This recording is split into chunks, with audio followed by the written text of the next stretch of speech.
জনাব তারেক রহমানের প্রতি অত্যন্ত সারা দেশের মানুষ তারা আশাবাদী এবং মাত্র 1 মাসের মধ্যেই তার নেতৃত্বে বাংলাদেশ অনেক দূরে এগিয়ে গেছে। সমস্ত নির্যাতন নিপীড়নকে উপেক্ষা করে বাংলাদেশের মানুষ লড়াই চালিয়ে গেছে এবং সবশেষে জুলাই অভ্যুত্থানের মধ্য দিয়ে ছাত্র জনতার অভ্যুত্থানের মধ্য দিয়ে বাংলাদেশ আবার নতুন করে একটা গণতান্ত্রিক ব্যবস্থায় ফিরে পাওয়ার সুযোগ সৃষ্টি করেছে।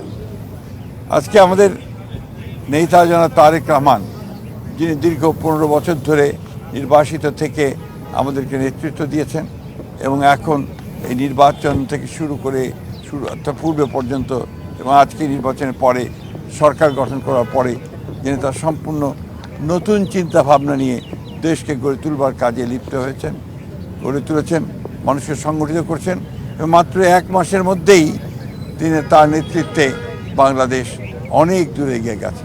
আমরা সবাই জানি যে ফ্যামিলি কার্ড,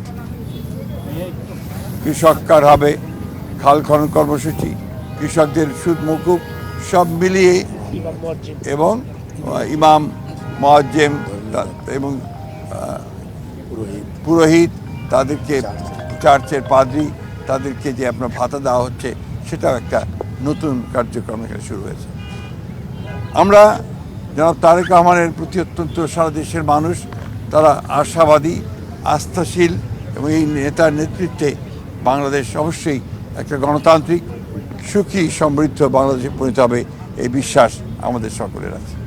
আমরা আজকের দিনে দেশবাসীকে, জনগণকে আমাদের দলের পক্ষ থেকে আমরা আন্তরিক শুভেচ্ছা এবং অভিনন্দন জানাচ্ছি। কিছু আছে?